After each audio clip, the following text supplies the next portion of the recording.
dari kelompok 5 dengan tema manajemen produksi. Saya Zalfa sebagai manajer. Saya Naila sebagai kepala divisi. Saya Aulia sebagai sekretaris.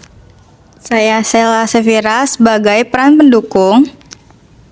Saya Kayla Feiza sebagai peran pendukung.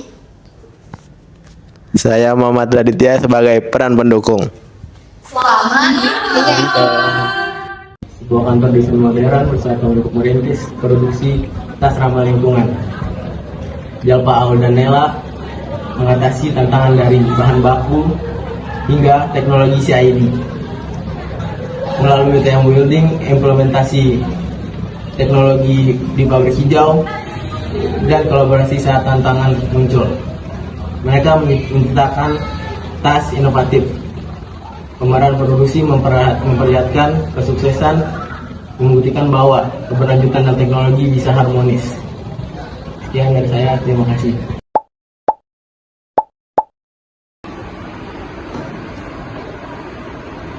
Jadi di kesempatan kali ini saya memanggil kalian tuh karena kita mendapatkan kesempatan yang besar untuk membuat sebuah produk yang ramah lingkungan dengan menggunakan teknologi yang maju.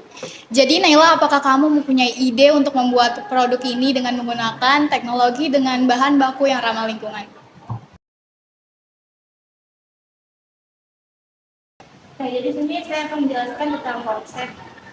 Saya akan mau bikin desain dengan secara inovatif dengan menggunakan bahan yang ramah lingkungan. Jadi kita memanfaatkan teknologi ini untuk membuatnya lebih efisien. Berikut contoh produk yang kita akan buat, yaitu ramah lingkungan dan bisa dipakai berkali-kali. Oke, boleh juga nih ide kamu Naila. Jadi gimana pendapat Bapak Radi tentang ide Naila tersebut? Menurut saya setuju dengan ide Nela dan cukup bagus untuk ramah lingkungan. Oke Naila, silakan duduk.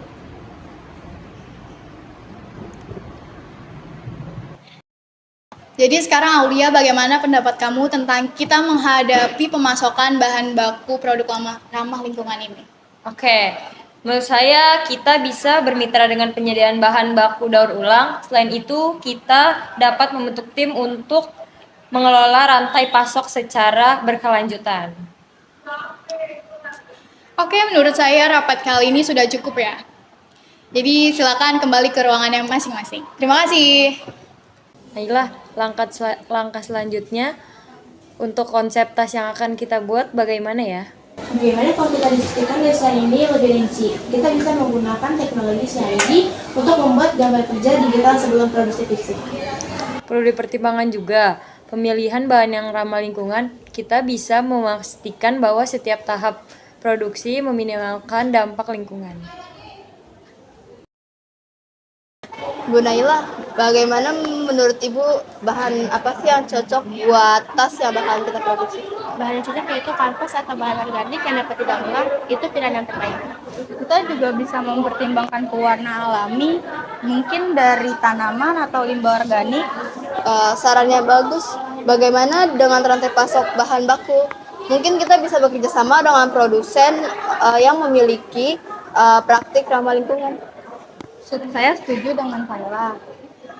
Pasok yang berkelanjutan akan mendukung visi keberlanjutan kita. Boleh juga tuh di kalian berdua. Nanti saya diskusikan dengan Aulia biar kita menciptakan pasaran lingkungan yang sesuai dengan nilai kita.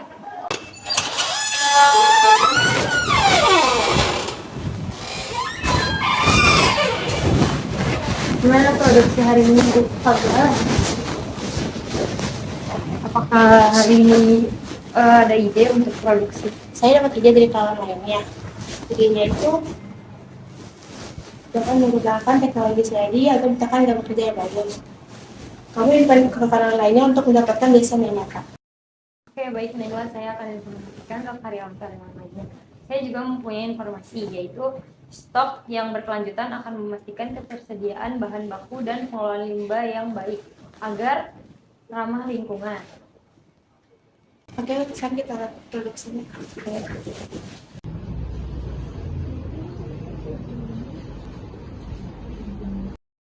Oh iya Mas, ini saya mau ngedesain tapi desainnya seperti ini ya. Aduh, mohon maaf Bu, alatnya baru tadi pagi rusak Bu. Bahkan desain-desain yang kemarin saya belum buat. Oh, ini lagi rusak ya? Iya Bu. Terus kapan ini dibenerin ya? Kemungkinan 2 hari lah Bu. Gimana Ibu Naila? Serius dong. Iya, 2 hari sih. Ya emang begitu Bu, kalau nggak nanti bakal rusak lagi. Jadi nanti dikabarin aja ya. Iya Bu, siap. Ya, udah. Mulai, jadi nanti saya akan informasikan ke polisi tentang permasalahan.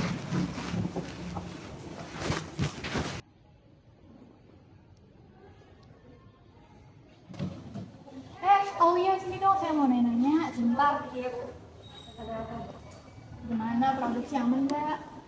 Aduh, maaf Bu, ada kesalahan teknis, mesin desainnya rusak. Tapi yang lainnya aman nggak? Oh, yang lainnya aman kok Bu. Kita perlu mencari solusinya agar cepat selesai. Saya nggak mau tahu, pokoknya itu intinya harus cepat selesai karena ini kan produk besar kita, dan saya sih percaya sama tim kita kalau kita tuh bisa keluar dari masalah ini. Saya tinggal dulu ya. Terima kasih.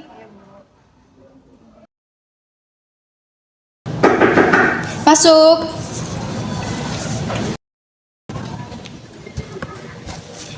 Ini Bu, lewat kerja kita berdua. Bu, Dengan ini hasil tes ramah lingkungan yang kita semua kembangkan. Kita berdua berharap bisa memberikan dampak yang positif. Oke, ini kita sudah berusaha semaksimal mungkin untuk membuat produk yang Ibu inginkan. Oh, bagus banget ya desain kalian, dan saya sangat berterima kasih kepada kalian berdua dan juga seluruh tim kita tentu saja. Dan saya berharap semoga tim kita ke depannya dapat lebih berkembang, lebih maju, dan juga lebih kompak lagi.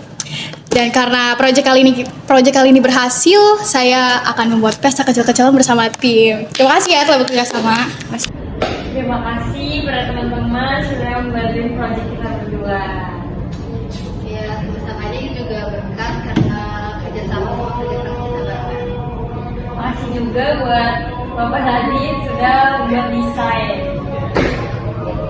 Halo guys. Duduk aja. Karena ini tuh saya seneng banget proyek besar kita tuh berhasil. Terima kasih kepada Aulia dan juga Dela. Tanena. Jadi untuk merayakan keberhasilan kita, saya akan mengajak kalian semua makan malam di restoran setiap di sana. Maaf ya, kecil-kecil aja ya. Buat tim doang nih. Lebih tipis juga dong kan. Jadi saya tunggu ya malam nanti. Bye-bye. Kesimpulan dari analisis SWOT yang pertama adalah kelebihan. Kemampuan untuk menjalankan operasi produksi dengan efisien. Yang kedua adalah tenaga kerja terampil, adanya tenaga kerja terampil dan berpengalaman. Ketiga adalah teknologi modern, penerapan teknologi modern untuk meningkatkan produktivitas. Keempat adalah rantai pasokan yang kuat, hubungan yang baik dengan pemasukan dan rantai pemasukan yang andal. Yang kedua adalah weakness atau kelemahan. Satu, ketergantungan pada teknologi, resiko ketergantungan pada teknologi yang rentan terhadap kegagalan atau perubahan yang cepat. Yang kedua adalah terbatasan sumber daya finansial untuk investasi dalam peralatan atau pelatihan karyawan. Ketiga adalah staf yang kurang terlatih, kekurangan pelatih atau keterampilan karyawan dalam beberapa area. Empat adalah proses produksi yang rumit, kehadiran proses produksi yang kompleks dan sulit diolah. Ketiga adalah opportunity atau peluang, peningkatan permintaan pasar, adanya peluang untuk meningkatkan produksi sebagai tanggapan terhadap peningkatan permintaan pasar.